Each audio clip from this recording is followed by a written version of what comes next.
G'day, folks. Talk to Shanon Bates. He runs Push the Limit workshops all around inclusivity, around disability, the social barriers, the social bias, breaking it down, and the education around that.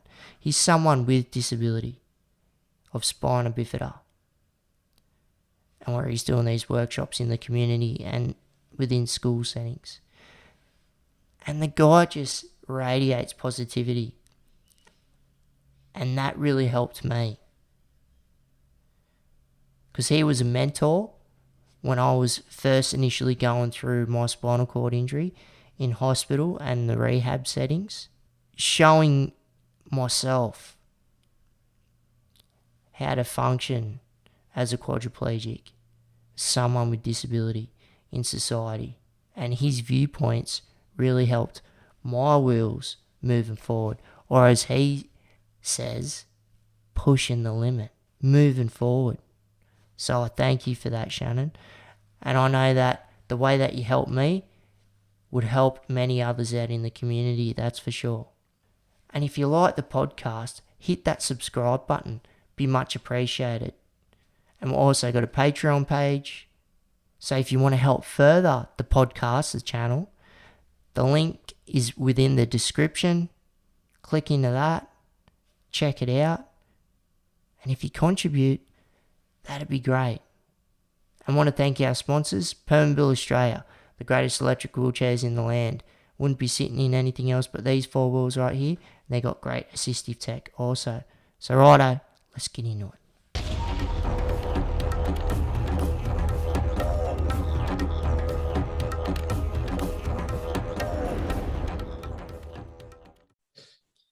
Boom, we're recording. Shanon Bates, brother, thanks for coming on the podcast and having a yarn. Awesome, mate. Good to be here, Briggsy. Yeah, no worries, brother. You know, I've been wanting to have a yarn to you for a while, and, you know, the important work that you're doing, just tapping in and just seeing how you're going in general, you know, like, and in this crazy world of COVID and what we can do, what we can't do. And, you know, and when we're looking at people's mental health in general, and that's a tricky one, getting the balance, eh? So just tell us how you've been going in general, brother. Yeah, mate, not too bad, eh? It's obviously COVID has really stuffed a lot of things up for people, and, you know, especially with their mental health and stuff, and, you know, work and relationships and all kinds of, you know, friendships and everything. Sort of, you know, it's people can't see each other. It's just taken a massive toll on a lot of people. But mate, so I'm doing okay. Obviously have your ups and downs, as we all do. We're all human, right? So that's it. Yeah, mate. But I can't actually work at the moment because I have a business called Push the Limit, as you know. So it's going around to schools and talking to kids about disability awareness and bullying and resilience, accountability, depression, and goal setting. So unfortunately, Gladys has said no more until further notice. So whenever that is, I don't know. But yeah, so I guess it's just giving me the time just to work on restructuring my own business and stuff. I actually had a talk, my first Zoom disability awareness presentation last week, which I had no idea how it was going to go, but give it a crack. And yeah, it was all right. It's all about. Jump in the deep end, mate. Have a go, you know? Yeah, have a go. And so they've asked me to come back, and in 2 weeks' time, I was speaking to 7 kids last week in a small class, and the principal was pretty impressed. So she goes, "Can you expect 100 of us?" So I've gone from 7 kids to 100 in 2 weeks' time. So that'll be a bit interesting. So yeah, mate, you just got to remodel things and just to get by these days. And that's it. It's all about adaptation, mate. And I just want to say, congratulations, and stepping up. Geez, 7 to 100, and who knows what the next step is. Yeah, mate, that's it. So yeah, I remember when I worked for the Department of Social Services and I Right. spoke to the whole country for International Day of People with Disability within the DSS. Yeah. Okay. And mate, that was I thought I was Barack Obama, speaking to the whole nation. That's it.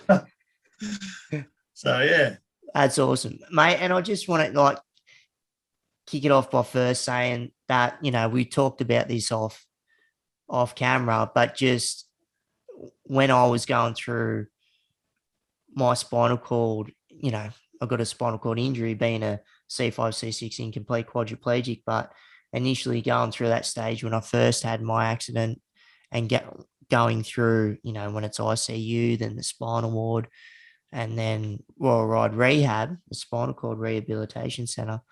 And just when I first met you, mate, in Royal North Shore, when I was in the spinal ward and just, my head's yeah, racing 1,000 miles an hour and just thinking, how am I going to adapt? Like, how am I, when it's got to do with physically, mentally, and, where I've got people surrounded by me, and where it's, Amy, she was my then girlfriend and, wife now, but, yeah, and then family. yeah, But, mate, having yourself come in, like that helped me a lot when I was going through, when I first saw you in the spinal cord rehab, and yeah, just seeing someone else in and share that, we've lived experience, but man, just the energy that, like, I couldn't really do much at that stage, but just the energy that you would give, man, and how that, helped me pump myself up.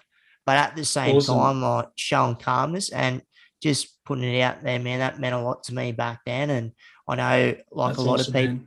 yeah, and a lot of people that were going through that struggle of first, when they first initially had their accident. And I know that yeah, you were highly talked about, mate, and just what you could bring and how it made us feel with people with spinal cord injuries, mate. So I just want to say thanks. Hey. Mate, you were my pleasure, and I'm glad I could be, part of your journey. Like it's and to see where you were to where you are today, mate. You've just come, a mile, like miles and miles. Like what where you've come from from the rehab ward to now, mate. And one of the funny things that, like, like just funny things stick in your mind.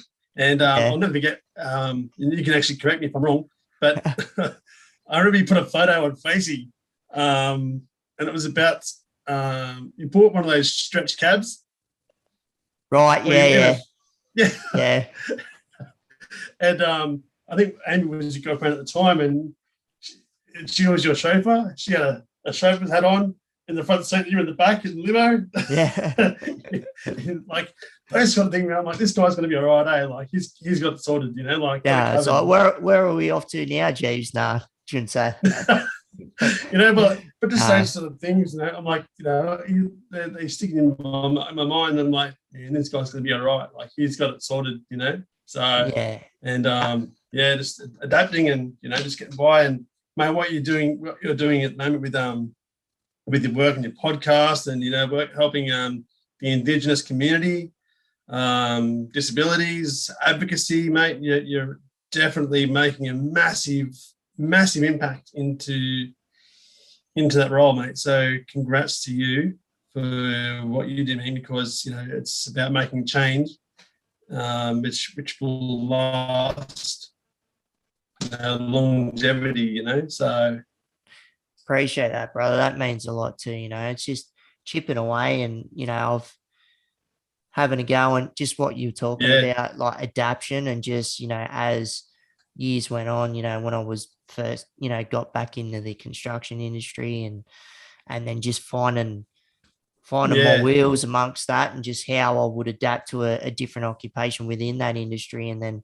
leading into disability advocacy, and then yeah, running a disability service provision company and doing all sorts of stuff. But yeah, yeah, mate. it's But been a there's one thing I remember is that, like, I remember saying to you ages ago, like, being a chippy yourself. mm, I'm like, man, seriously, like, get into project management, or I think you're working for Multiplex. that's right. Yep.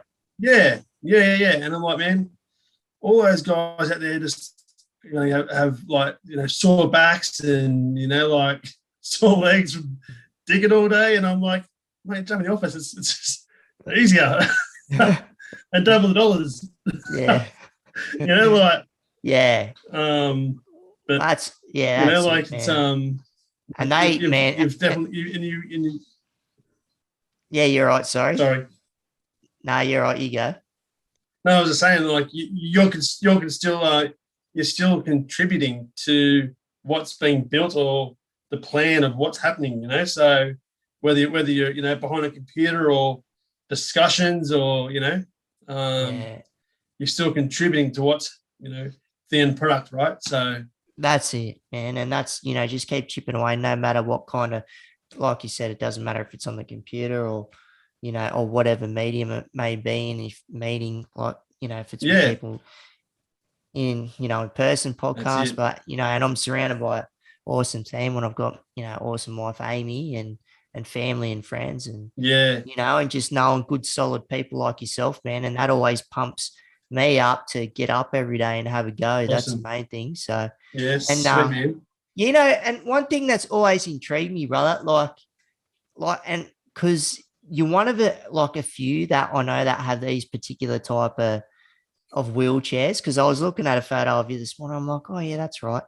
And because I was always intrigued when we're going through rehab, because and since I've been in the chair for 10 years, like most people have with their manual wheelchairs is like you got your two big wheels on the side and your two small casters, but you've got like Yeah. just three wheels like a mono. Like, why is that, brother? Like, I've never asked you. Hey? Yeah, well, I've always wanted to, I guess due to my independence, just trying something different, and I've always wanted to be different. So one of the guys that I got my chair from, he I think of his old three wheeler, and I fell in love with it. And it's just like, and I don't actually have any um,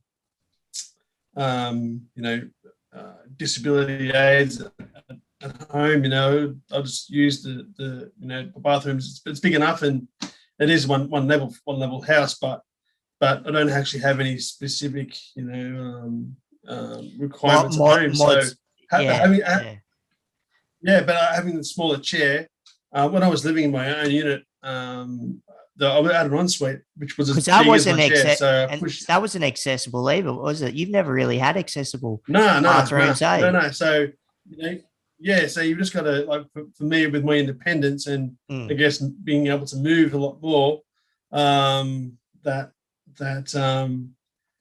having the three-wheeler chair makes things a lot easier to do.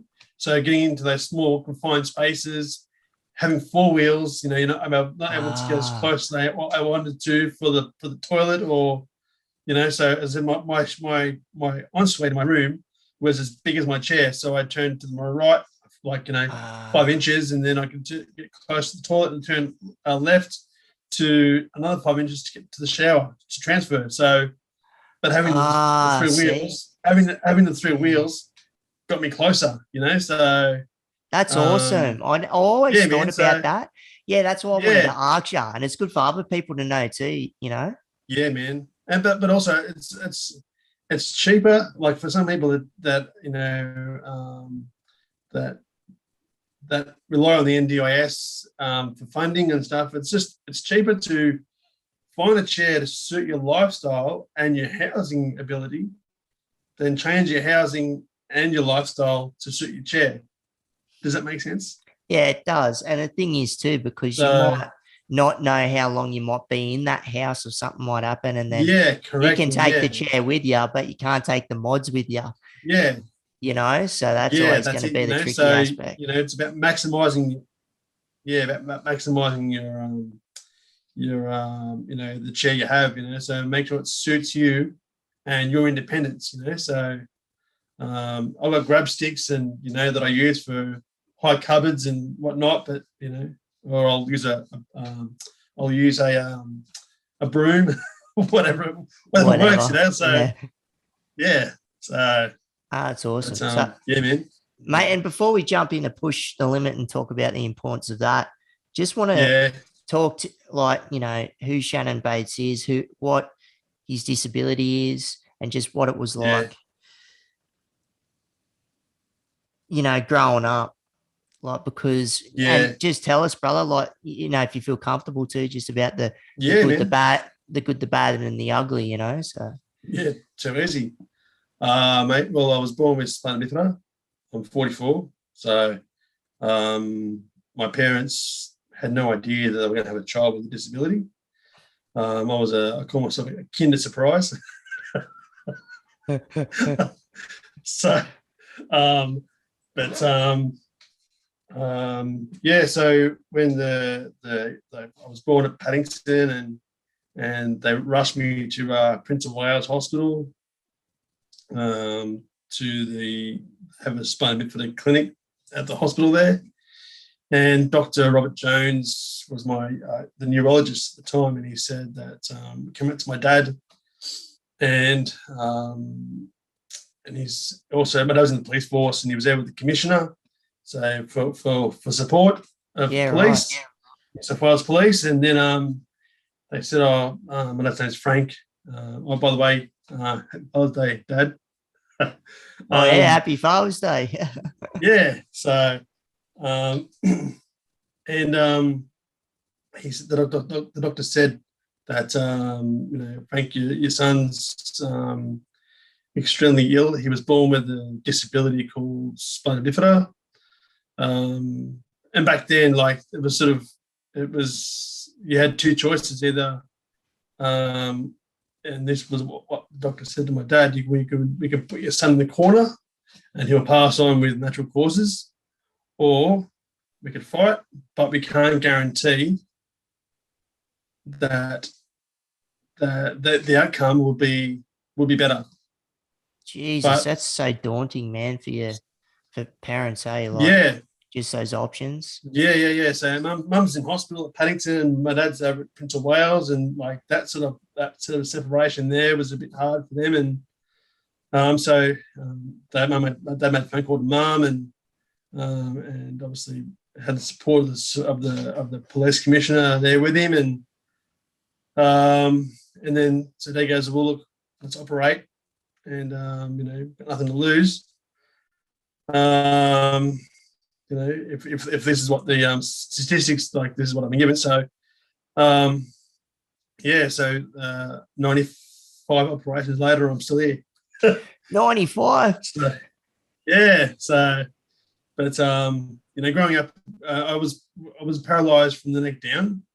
Right. Um, Because I've seen pictures of it, you as a youngster, like you like with yeah, braces around your legs playing like yeah, soccer and calipers, stuff. yeah, Yeah, yeah, yeah, yeah, yeah. yeah. So and then it was just through the physio that gave me more and more movement. I was on push-ups by the time I was 3.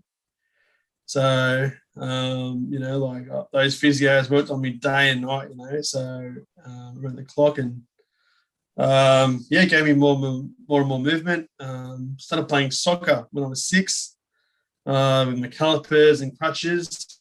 And then going from there, I played one season, or 3/4 of a season actually, and then I went to re-register for the next year under 8s, and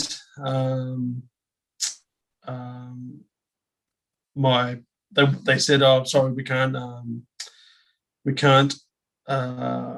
register you because parents have rallied against you and your family and said that you're a danger to the children on the field because of your walking sticks. So You're joking. I was 6, man. Like, what damage am I going to do? Oh, yeah, yeah, yeah. So, so they said that I was a danger to the kids. So I was barred for life by the St. George Soccer Federation, and then also I was barred by the St. George Federation, and then they escalated to this. So yeah, so all these guys that get red cards or yellow cards, Um, I can't believe that, man. yeah, if you get like all those guys now, they get yellow cards, red cards. I'm like, oh, I'm barred for life at 6, mate. Come on, sort it out, So I get Come on with it, on. whatever. Yeah. It's like you'll be back next week playing. Like, stop having a That's it, whinge. eh? I know, right? Yeah. I know. So, but and then I was actually on 7, 9, 10 news, current affair, ABC, because I It was was, all happening. yeah. So and then I remember Kerry Ann Kenley on the Good Morning Show. She asked me, she said to me, she goes, "So what are you going to do, Shannon, with your like now you can't play soccer?" And I said, "I'll get into wheelchair racing." So got into wheelchair racing when I was 10. And how'd that go? Like, so sport's always been a good outlet, yeah. Like when you're growing up, and Yeah, mate. yeah. Yeah, So yeah. So tell us about that. Like some of the wheelchair sports that you got into. well, I tried like obviously as a junior, you try all the sports like tennis, discus, javelin, shot put, archery, wheelchair racing, basketball, um, swimming. I sink. I'm not a swimmer. I went to my. But you're I a went to my solid fella, carnival. man. You Oh know, man, I went to you my got a big first. frame on you, brother. Yeah, I went to my first. I went to my first athletic carnival and for kids with disabilities, and I tried swimming, and it was only 50 meters. Didn't make it, man. And then I had to get the Victorians to help me to save me because teammates went up and help me out. So yeah, man, I'm not a swimmer. So I got into track, and mate, loved it. So yeah, I've been racing ever since, and up until 2000 Paralympic Games, and Nice. qualified for the pentathlon, which is 5 events: discus, javelin, shot put, 200 meters, and 1500 meters. And then made the team, and then just prior to the opening ceremony, they cancelled my event because of the lack of competitors that qualified worldwide. Because Oh each no. country, so each country that hosts an Olympic Games or Paralympic Games, they actually set the qualifying criteria. So yeah, our qualifying criteria at the time was quite high and high standards. It sort of shut a lot of other countries out from competing in the sport of pentathlon. So yeah, for my class anyway, So And how'd that feel? Getting that knocked away. Like you'd have been yeah, training mate. hardcore, like leading up to it, and then Man, you're like, "What do I do yeah. now?" Representing Australia before that, from 92 to up to Paralympics, in world titles and whatnot, and mate, come 2000, I was like, I could have like set myself a goal of being in a career, but I felt like, even though it was only 5 years after school finished in 95, but I could have set a platform for that. And I was like, I just sort of stepped away from the sport for a bit, and because I'm like, I felt like I got burnt, and I shouldn't have let it get to me, but all that hard work, I understood though. it did rock me in massively, So I'm like, oh, and I'm one of those people. I don't get burnt twice, So, so you burn me once, that's it. Get out of there. Nah, that's hard, man. Like you're working, sweating it out. I still trained, and still kept to myself, and turn up to events here and there, but just sort of got into work, and just doing things to try out, and that's how I ended up in spinal rehab, working as an educator, and going through the platform of doing other things, and yeah. And before we get into that, right? So going back, because I want to know what it was like for you back at school. Because if my memory serves me right, did you use some sort of track chair to access, like when you're in school, to go up and down stairs, or?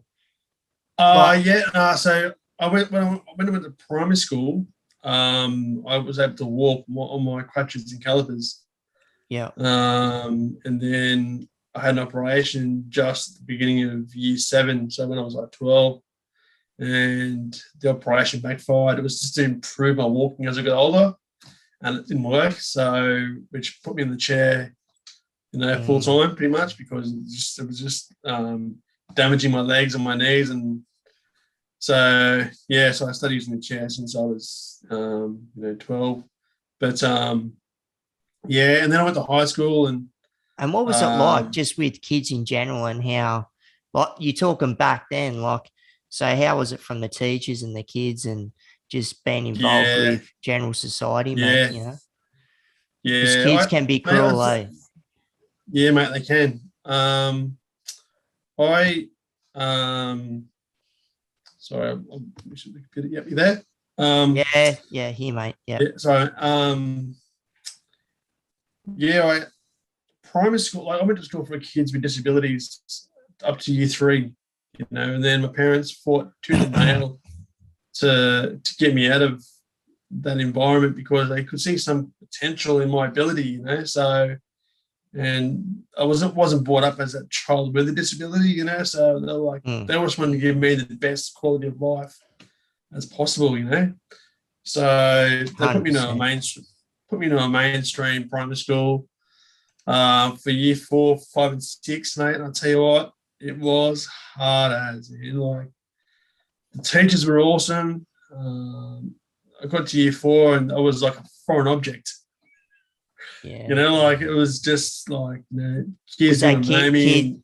Kids and teachers included, or what? No, teachers were fine, man. They were great, But like, just the kids, they didn't want to know me. And then towards, like, kids can be cruel, and but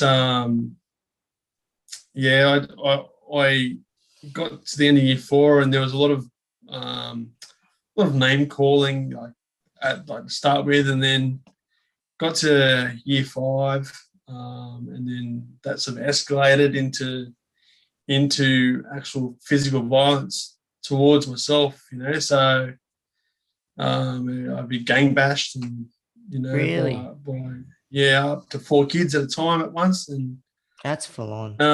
Yeah, man. And then having my wheelchair thrown on the highway on oncoming cars, just absolutely laying the boot in, like, just because I was different. They graffitied my parents' car, like, it was just the worst, man. But I took self-defense lessons at the time to try to help myself, because and my parents were like, "Oh, we'll take me out of the school," but I said, "Mum, Dad, like, this is like what we've been through to get me out of the school for kids with a disability, and you've given me this platform to normalize, life, and disability." And I said, if we go back, we're shying away from that progress. I said, it's not going to last forever. So, and some of the older kids. So when I was in year 5, kids in year 6, some of the kids would, stick up for me and whatnot, and they actually, my parents would. We moved close to school, so I could push to school.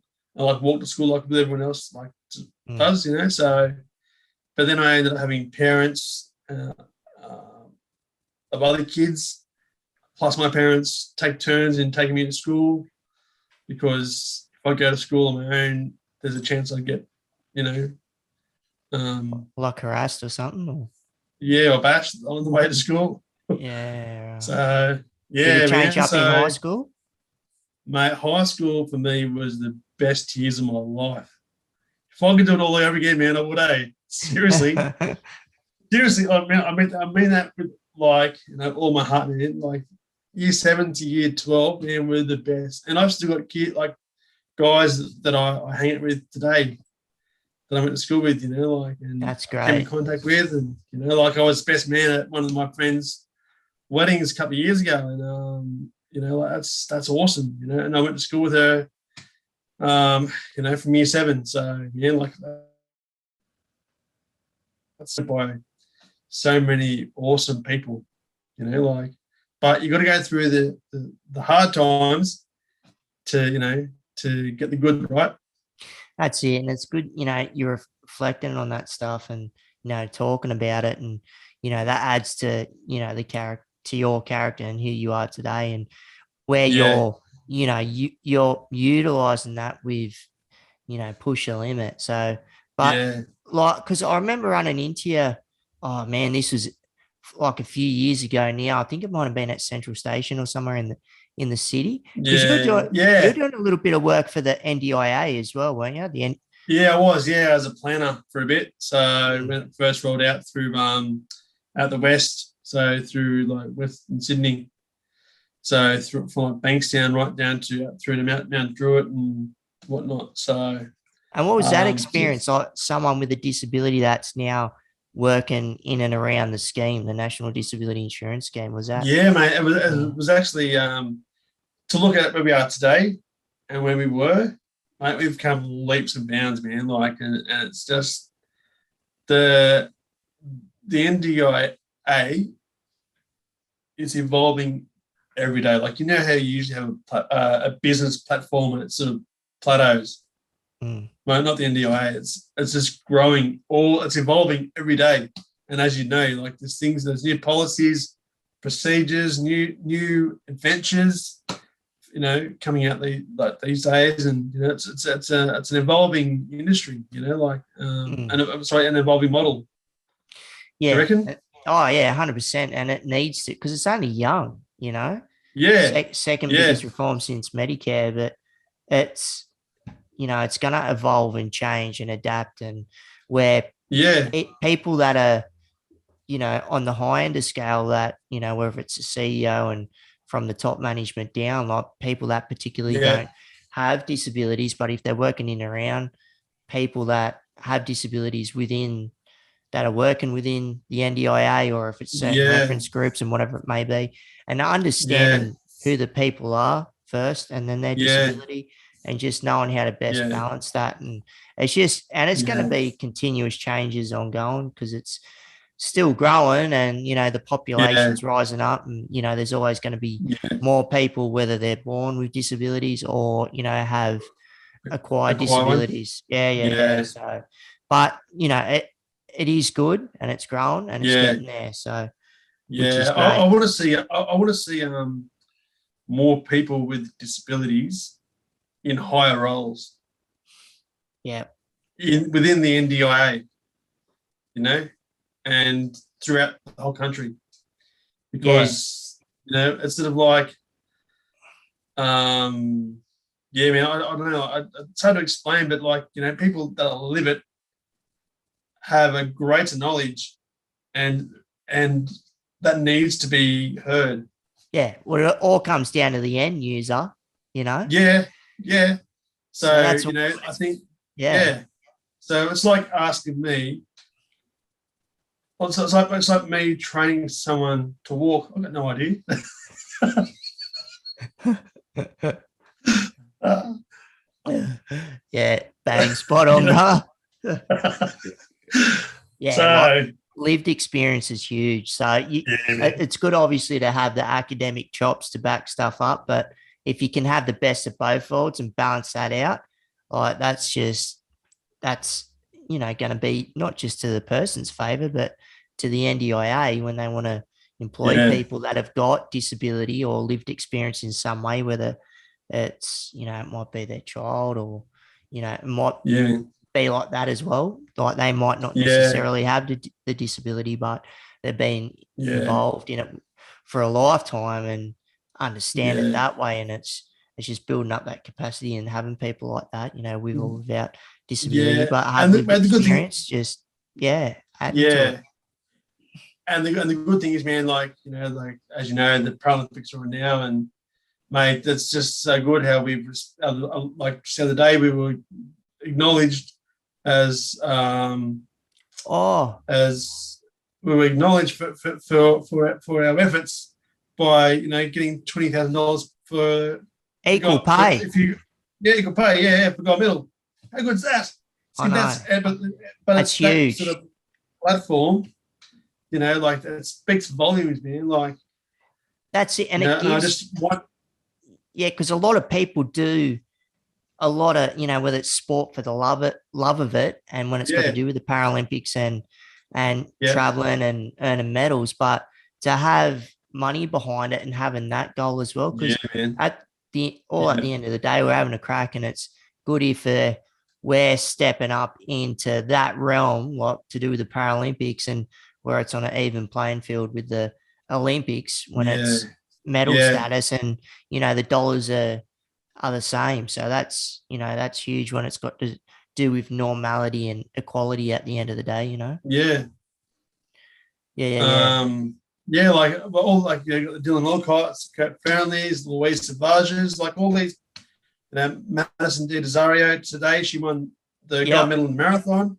Like, Yeah. I was like, spewing for the like, wheelchair rugby team though, yeah, missing out. man, yeah. Oh, Yeah. mate, that's heartbroken, man. I've been glued to this TV for the last 2 weeks, Yeah. like, and you got the Curtis McGraths, man. Like, what a story, man. Like, Mm. from going from war to winning a gold medal in the kayak, and Yeah. the OC1, like that's amazing, like Yeah. So many some deep, awesome remarkable stories, stories. But it's these guys Yeah. that creating a platform for normalcy. You're spot on. Like it's just it's and like the sponsors are coming on board. And man, the best thing is, man, I remember as a kid watching the Paralympics, and you get half an hour a day on the ABC. Now we've got a full 10 hours a day I know. or more. Like that's how it should be, and it's so good, but it's That's now right. being That's how it should recognised be. on mainstream channel TV, like Channel 7. Like that's huge. So we've come so far, but it's just like you think we're at the pinnacle now. Like it's just going to get bigger and bigger and bigger, and these guys are going to get more and more money and Well, I'm be on hoping that TV more. yeah, well, I'm hoping that like not just, every 4 years it's the Paralympics. I'm hoping there's Yeah, more domestic, like, comps, yeah, teams, you know what I mean? Whether it's yeah, got to do with yeah, all the disciplines that you have within the Paralympics, but so yeah, it's brought back home and it's really starting to elevate yeah, that way. So then you're gonna have pro yeah, athletes that, they're getting, yeah, they're doing the hard work and having a crack at something that they love. But, a few yeah. dollars in the back pocket's good too. Of course, but man, you've also got like for COVID, a lot of these guys from Australia haven't been overseas Mm. to race their chair, or like anyone that's really been traveling is Dylan because of his Dylan Alcott because of his of the circuit that he's on. Yeah, So tennis, yeah. but yeah, but mates, we have the world's best athletes here that have been representing Australia. So to bring up another generation of athletes, we have it here. So if we can just, if COVID prevents us from traveling overseas, it's going to create a bigger platform here in Australia. Yeah, well, look at that. So if you're looking at a bigger platform, you got Brisbane coming up. It's a while away, but Yeah, you're looking at yeah, where we are now, where we're getting yeah, over the hurdle with a few yep, things when it's got to do with disability. And imagine where yeah, it's going to be at when you got Brisbane, because like you're saying, you got this new generation that are pretty young, and yeah, within 10 years, they're like, okay, well, if I've started this sport, by the time I'm 18 or 20 or whatever yeah, it may be, I can reach that goal of getting to Brisbane for the Paralympics. yeah, Yeah, which is exactly, awesome. man. Exactly. Do you know Yeah. one? One thing I don't bloody understand. This is off the topic of Paralympics and disability. I've never understood this, right? So Yep. yourself, you're from that Oatley Dragons country area, grew up there, Oh, but you're a all bloody right. Shark supporter. What's going on, mate? It's a bloody disgrace. It's like Greg Inglis. It's like Greg Inglis, how he lives in New. I mean, He was born and raised in New South Wales, but plays for Queensland. I don't understand. Mate, the same thing with Carl Stefanovic. He's a New South Welshman, and he's a Broncos supporter. I mean, a Queensland supporter. Like, come on, man. Don't get it. But nah. But Answer that one, mate. Don't just push it off to Carl Stefanovic. Oh, I don't know. Yeah, no, mate. Well, see, and I cop this from my family all the time, man. Like, my parents grew up in the St George area, and obviously, when your parents take you to a footy game, they're not going to take you to, they're going to go to the team where they follow. So I grew up following the Dragons, But mate, I moved to Cronulla, and years ago, over 18 years ago. But before that, I was driving and just, mate, being in that culture out there, and mate, just going to the games with mates. I just had this, and my dad worked for the Sharks back in 92, 91, 92. Yeah, right. As well. So it was that platform where I was like, man, these guys are cool. Like just like my kind of atmosphere, like, and I was like, oh, this is a really cool atmosphere to be amongst, So yeah, and that's what got me in the beginning, So and then, mate, fair enough. From there on, I'm just like, wow, this is hectic, So yeah, yeah, but mate, then I moved to Cronulla, and mate, it was amazing, and mate, I've got some, I can't say enough, mate, just the best friends going around. I'm telling you, had a tidy with the Sharks. Pardon? Oh no, but I used to work for the Sharks as well. I worked for the Sharks for a bit. Oh yeah, right. 2005 to 2009. So yeah, because I remember you introduced me to a Sharks player when you and I and Denzel went to one of the games, and shout out to Denzel. Oh, yeah. And I think it was a player, Reese, something. I think he had to give up footy like at a young age. Oh yeah. Because something like physically happened to him. And he ended up being he ended up being a PT for the Sharks, I think, or something like that. Yeah. And then he became a ref for the New South Wales NRL. Yeah. Was it Reese? Yeah. Reese, yeah, it was. Yeah. Reese. What's his last name? Terrible. Yeah. Anyway, yeah. I can't. His last name escapes me, but yeah. Yeah. So, but yeah, he broke his neck at the time, and in the footy, and they said he can't play, and yeah. So they said it would be, don't want to take that chance because another tackle you could end up in a chair. So but I got the most I got the most flack from my cousin, because my cousin Mark Gaznia, and he's a St George player, and I'm like, he goes, what are you doing? I'm like, you can see the bloody resemblance too. You look like a Gaznia. But Gaz doing the little shimmy shake. But growing up in that with Mark and the family, and so growing up in that St George atmosphere, and as a young kid and going to games and stuff, but yeah, that's all good. So we've got that out of the road. Well, you're a bloody Shark supporter, but anyway, so mate, push the limit. Okay. I really want to, it's pretty important, like the work that you're doing here, especially when, from what I know of it, the work that you're doing within schools, and because like what I said at the start of the podcast, like kids are so impressionable, and the impact that you can have on kids and just a perception of disability. So if you want to run us through Push a Limit and the important work that you're doing there, brother. Yeah, mate. Well, I'm just been working on Push the Limit. I started that 5 years ago. So it's just going to schools and 20 kids from daycare to year 12 about topics that relate to their age group. pardon me. So disability awareness, bullying, resilience, accountability, depression, and goal setting.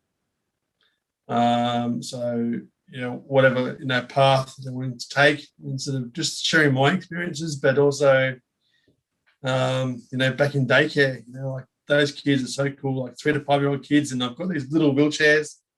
They jump in, and it's the best part of my presentation. They're like, "Oh, we're going to race wheelchairs." I'm like, "Oh, later on at the end, like they're so like excited." But it's So you're taking chairs in so they can physically see what it's like to be in a chair. That's great.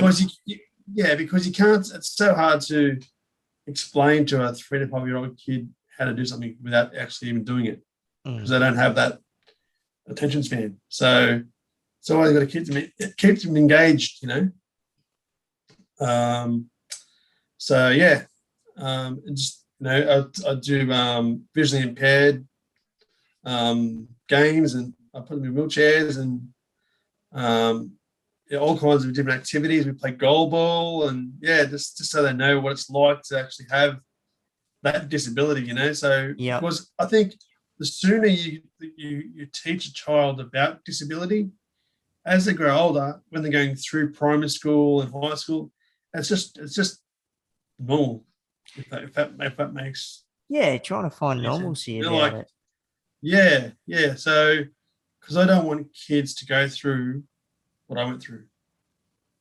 So because I did it hard, and my sport of racing was my outlet. So during that primary school period, even though I'd only been doing it for a short time, but so teaching those kids at such a young age is so important, to me. So if I can get them young, it's great. And then when you get kids in the street going, "Oh, Mum, that's Shanon," it's like, oh, and their parents can't talk to me, or that's great. And then you got parents in from kids in year 6, and I'll never forget one story. And I was out with a mate, and this young girl was walking towards me with her parents, and then she's like, "Oh, Mum, that's Shanon," but she didn't want me to know, because they were quite a distance away. Right. But I sort of recognised her from the area and whatnot, and then the father sort of steered my mates away from me, and they're in a conversation, and then I had a conversation with the mother, and she goes, "Shanon," she goes, "My daughter came home from school and spoke about your presentation about your disability, and about being bullied at school, and how to speak up, and and like not cop that, your voice is your most powerful asset, so." And she said, "We uncovered so much that we didn't even know as parents our daughter was going through." And she said, "You've potentially saved my daughter's life." And she said, really? from a mother, that's awesome. I can't thank you enough. So mate, that was just like, wow. And that's when you realize what you're doing. It is important. It's important, but it's correct. Because until you get the validation that you're doing what is good, so instead of talking, what you think is you're right, seeing the fruits of your labor. Yeah 100%. And how do kids first perceive you when you roll through, and just some of the funny questions that they might throw at you? Oh, some of the funny questions, that's the best. Like you roll in, they're like, "Oh, cool wheelchair, it's got 3 wheels. It's not normal. It's different." And then they're like, they might say, "Oh, my dad's in a wheelchair," or whatnot, or they'll say, "Why can't you move your legs?" And then they show me how to do it. I'm like, this is how you walk. It in.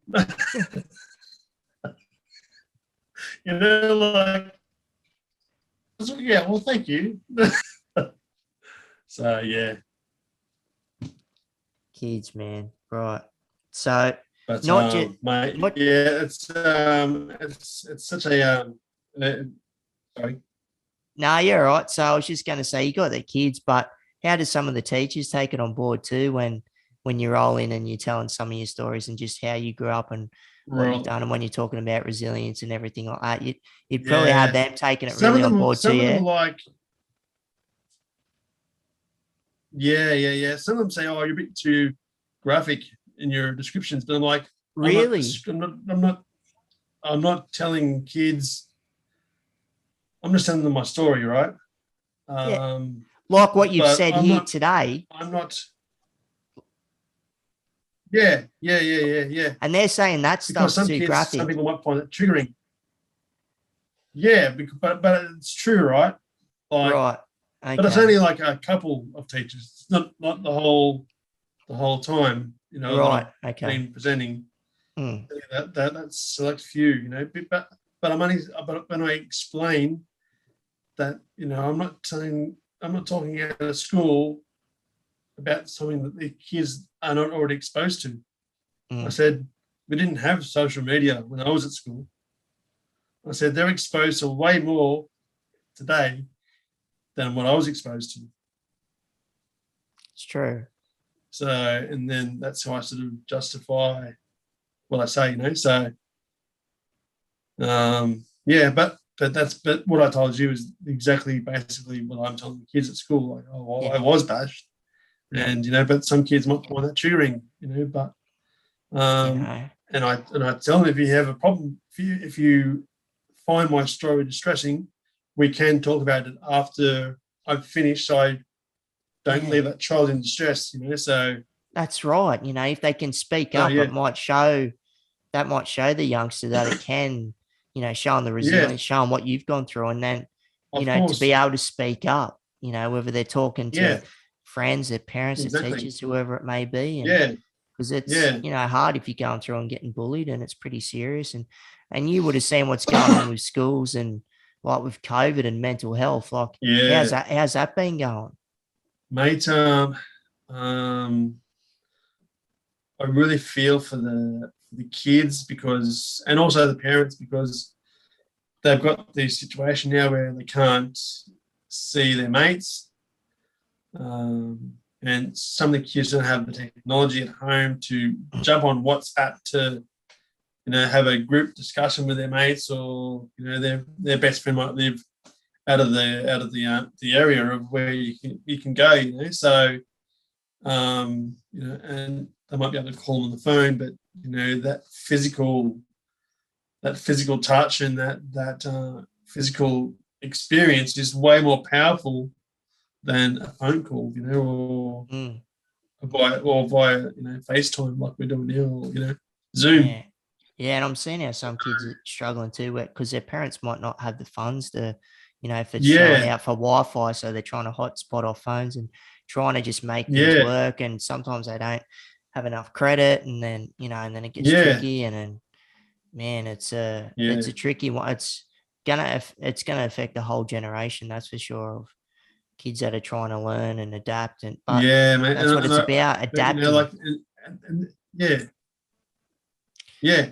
And And then you got like, you know, parents that are absolutely mm, with under the pump with you know, with work, and then having to come home and homeschool, or all kinds of, you know, so many scenarios, you know. Like, you know, I've got friends that are that are nurses and doctors, and you know, like that toll on them, you know, like through the pandemic, plus having to, you know, do the homeschooling, and it's a pressure on everybody, you know, like yeah, tough gig. it's yeah, it's taking its toll.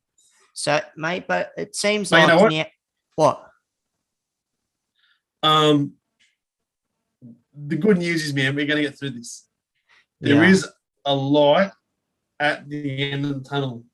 People just need. I just hope people realize that there is light at the end of the tunnel, and we will get through it, whenever that will be. Ooh, it's just So, learning you know, like just what hang we've in taught. there.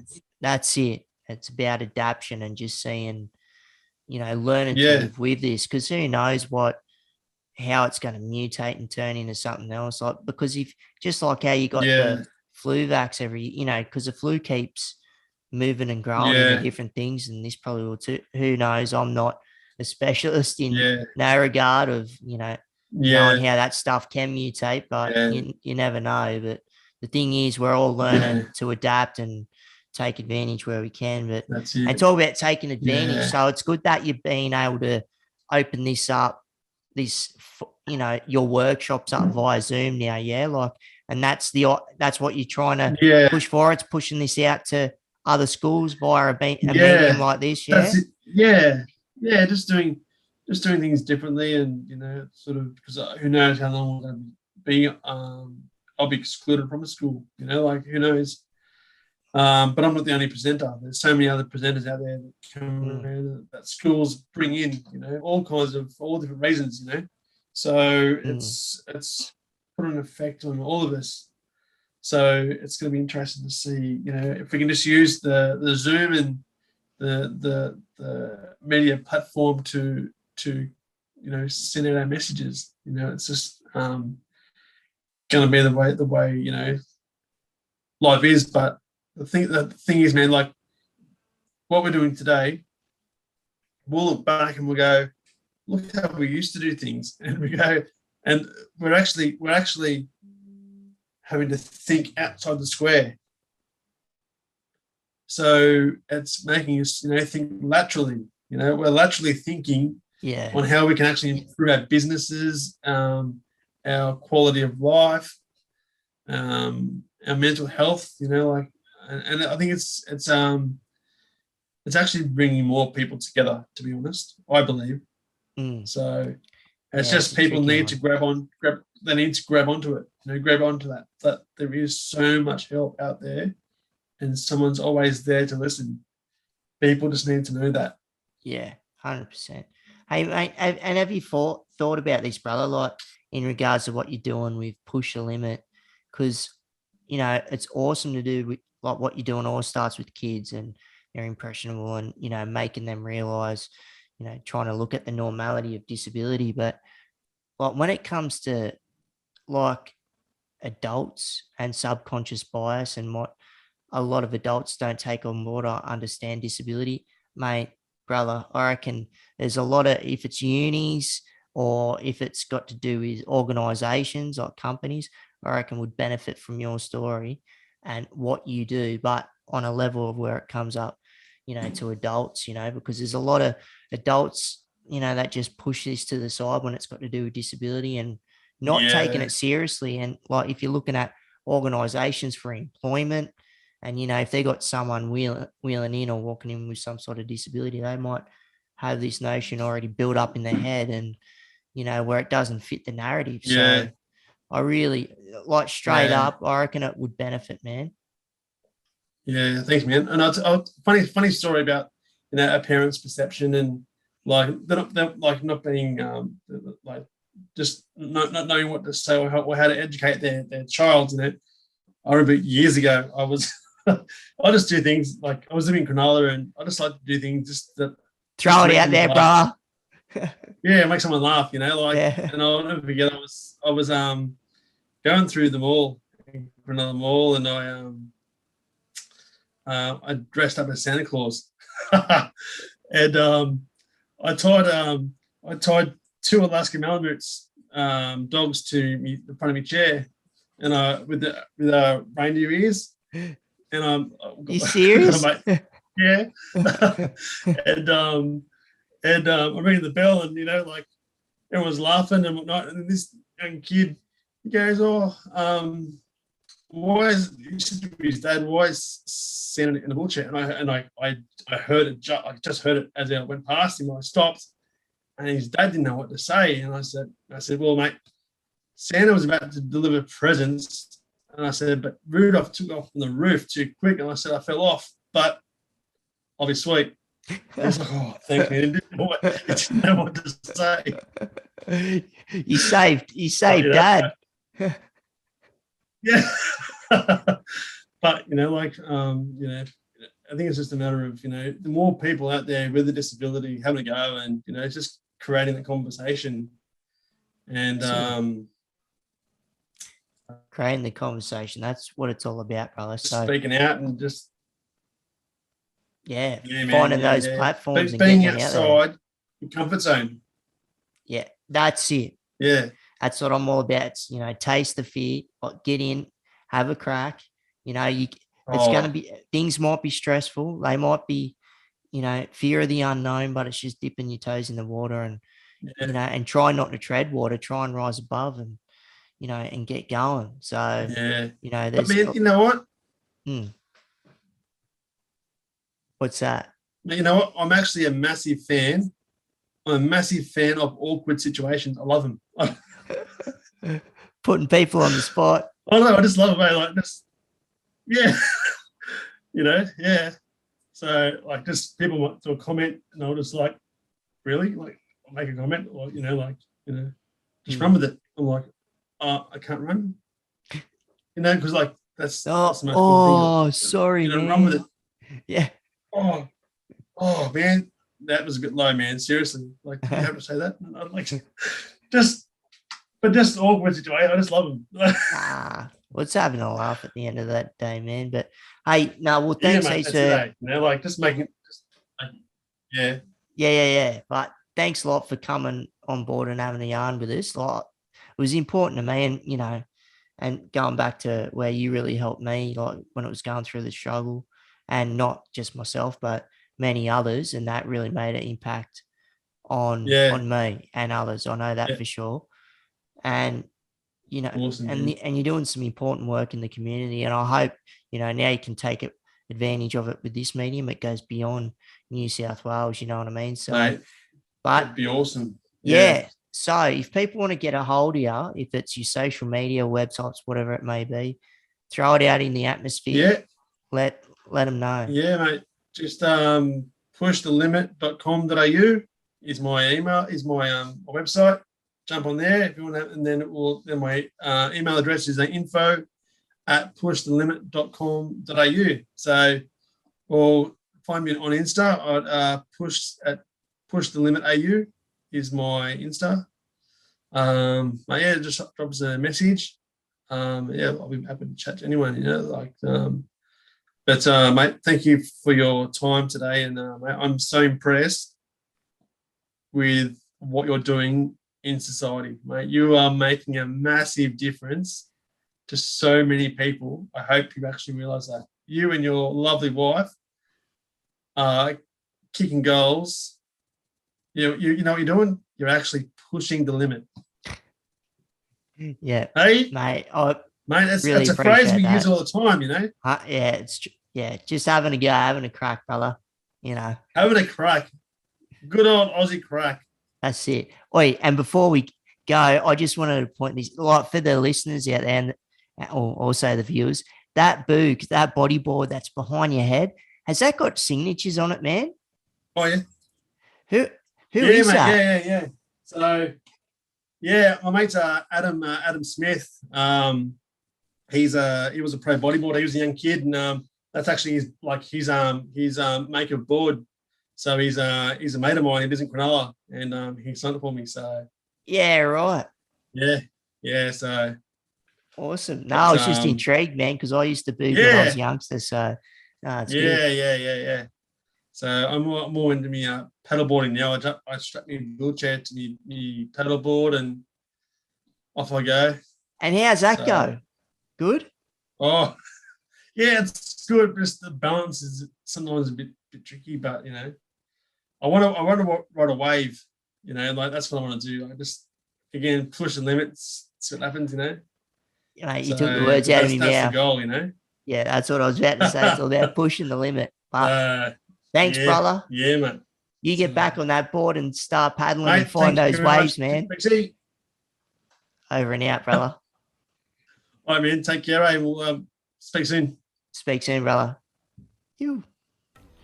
Mr. Shanon Bates. He's doing solid work in the community, educating these youngsters on all things disability and the social barriers around that. Keep it up, brother. Doing solid work. Reach out to him. And if you like the podcast, hit that subscribe button, be much appreciated. And we've also got a Patreon page. So if you want to help further the channel, the podcast, hit the link within the description. Check it out. And if you contribute, that'd be awesome. Be great. And if you want to get in contact with me, you can get me via Instagram at streetrollandcheetah or email, one word, streetrollandcheetah@gmail.com. And we've also got a Facebook page, Keep Rolling with Jake Briggs, so check it out. And want to thank our sponsors, Permobil Australia, greatest electric wheelchairs in the land. Wouldn't be sitting in anything else but these 4 wheels right here, and they've got great assistive tech also. So righto, we'll see you on the next one.